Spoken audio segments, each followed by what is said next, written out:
Hello everybody, this is Soundwave Superior, back for the first time in my first review. Today I am reviewing Seige Soundwave and Seige Laserbeak.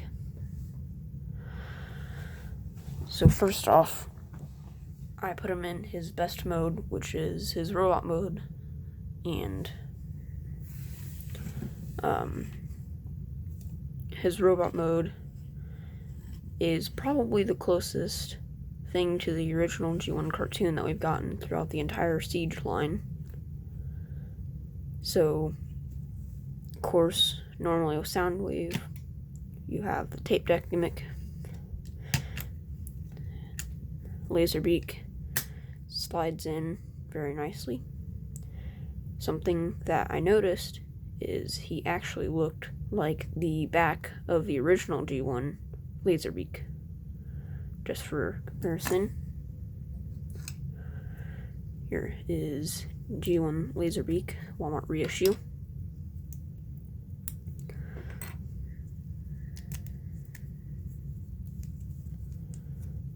Transform him real quick.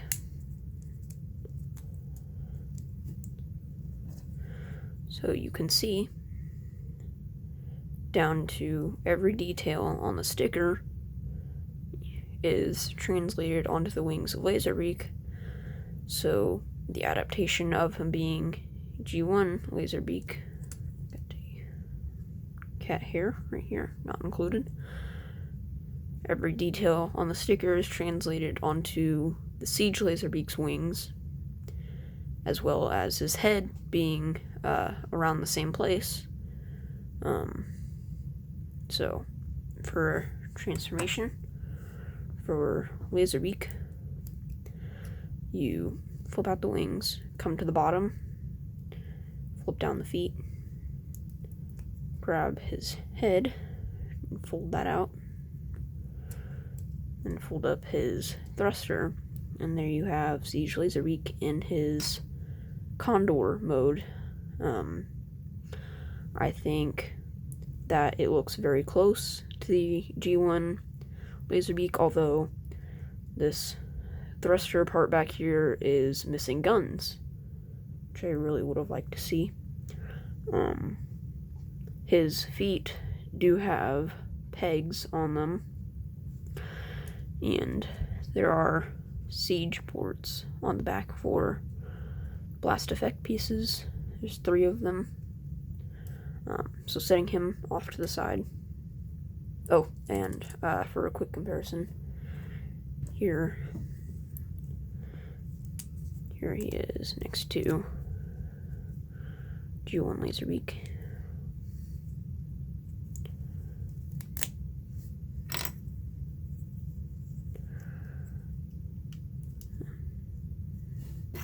Put his thrusters on. Unlike the new Laserbeak, they are already part of transformation. So they do look very similar. Although I do wish that the Seige Laserbeaks, that he had eyes instead of a visor. I think the G1 Laserbeak much better replicated the cartoon. So putting him off to the side, look at Soundwave himself here. Here he is from all sides. For comparison, here is G1 Frenzy. And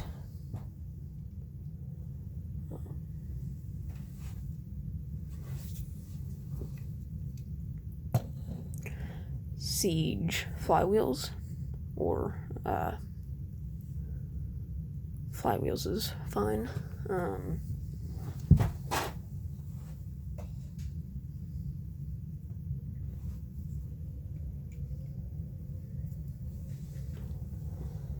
Legends class figure.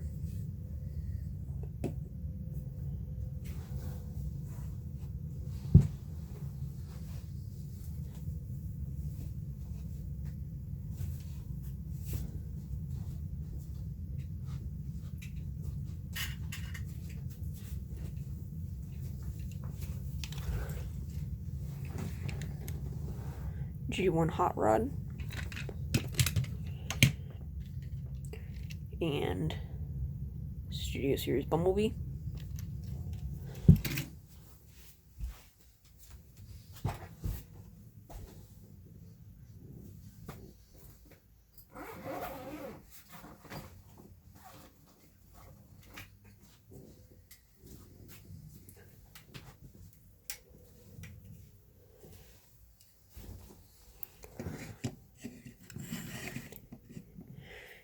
Seige Shockwave. Now that's out of the way. Down to, so for transformation, first you want to remove his guns. And those guns in his hand, just kind of push it in. Won't really, it'll stay in place pretty well, but it does sometimes fall out. So it goes off to the side. Fold in his fists, straighten them out, fold them in, push them together, pull them back, like so.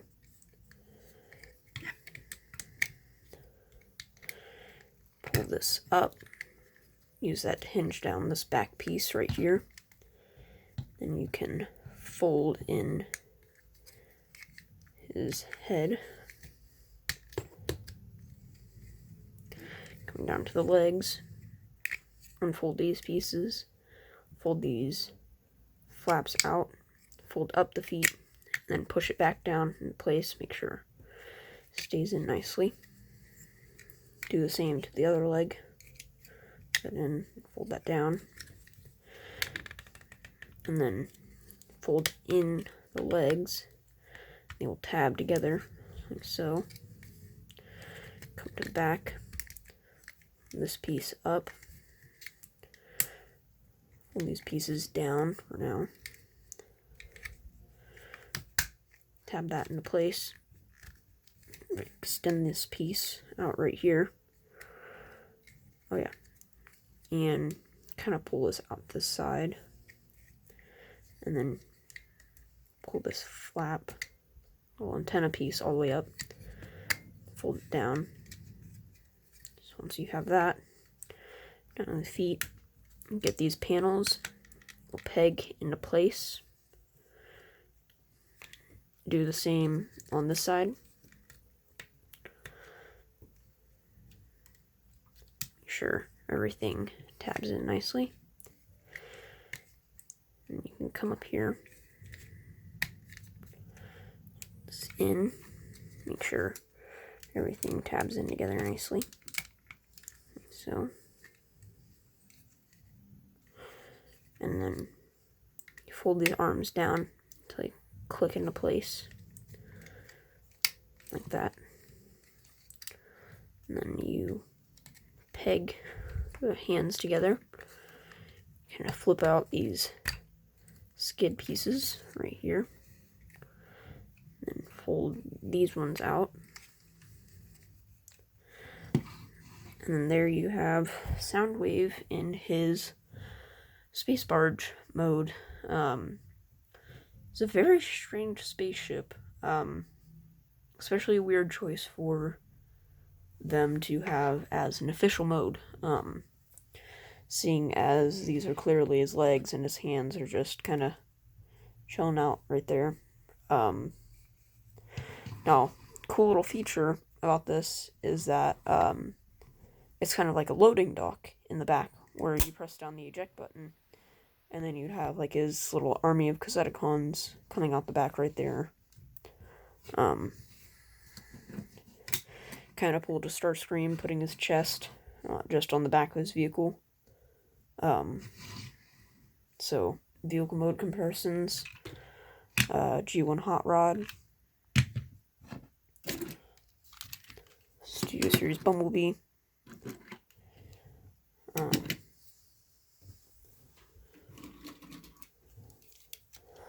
Also, Studio Series Bumblebee. That's it for comparisons. Now, there is some controversy about this figure in the fact that he has yellow eyes, which, if you remember correctly, he never had yellow eyes in the cartoon. The yellow eyes were just for the original toy. But, so some fans are upset about that because everything else about it is more accurate to the movie or the show. But then they put yellow eyes on it. Personally, it doesn't matter that much to me. Now, if you're talking about a masterpiece figure, possibly. But since it's just a normal, like, store-bought kind of figure, it doesn't annoy me too much. Now, there is, on the box, if you scan it with a black light, there is a secret mode to it, which, frankly, I think may just be how I put it on my shelf. So, to get to the secret mode, come down here, fold these up, fold these down, so, untab them, fold them out like that, kind of fold this up. Oh, that is another problem that I have with the figure. These little pieces on the sides right here, they break off sometimes, and they're extremely hard to get back on. Sometimes. So, you want to be kind of careful with that one. Kind of get it unpegged on both sides. Right there. Let's back up. And untab these pieces. Like so. Hold this down. And oh, there it goes again. I think this might just be a problem with my figure. I might just have gotten a lemon or so, but it just does not want to stay in there sometimes. Usually not as much as this, but maybe it's because I'm doing it on camera.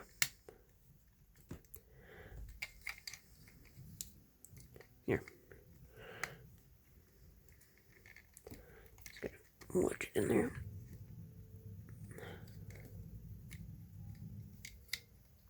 Alright, I'm gonna have to fix this off camera.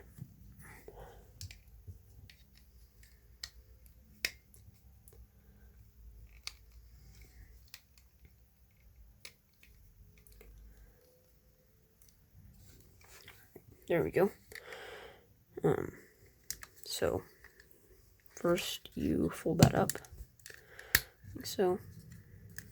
I'm gonna straighten these arms out for now. These pieces to tab into place. Move these back down. You fold these back out like this. It's kind of your preference whether you want to have the feet out or not. I prefer to have them out just because it makes it easier for him to stand in the mode that I'm putting them in, which you will see in a second. So there are little tabs, or little holes right there, that will tab into the back, right here, like so. Do the same on both sides. Make sure you fold it at the upper hinge on the elbow, like so. So you have both of his arms on there. There you have him in his Cybertronian lamppost mode, basically. Which is a very nice G1 callback to the original, to the first show, Robots in Disguise, where the first mode you saw Soundwave in was this lamppost mode. Now it's not entirely accurate, just because the hands fold to the back, when, if you remember right, they're supposed to fold out like this.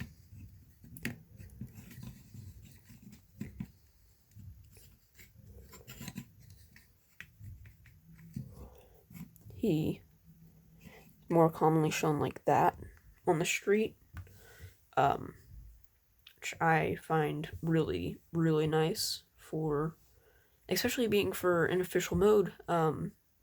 This was very nice, especially because they decided not to give us cassette mode, but they gave us a lamppost mode. So that, oh, there is once again another mode, where he turns into a cassette player, kind of more of like a fan mode, more than anything else. So hold up the feet right there.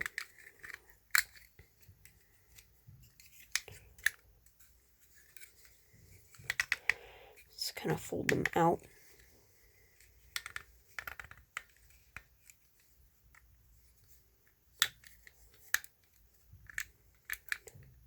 Kind of angle them forward, position them.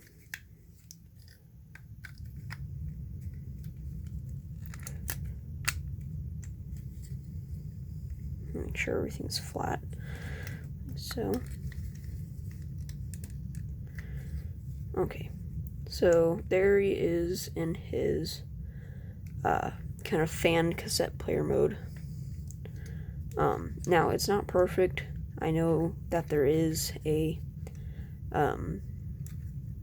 kit that you can buy that will kind of make all this straight. But until then, it kind of just has to stay like this. Now it can work still. Can still put Laserbeak in there.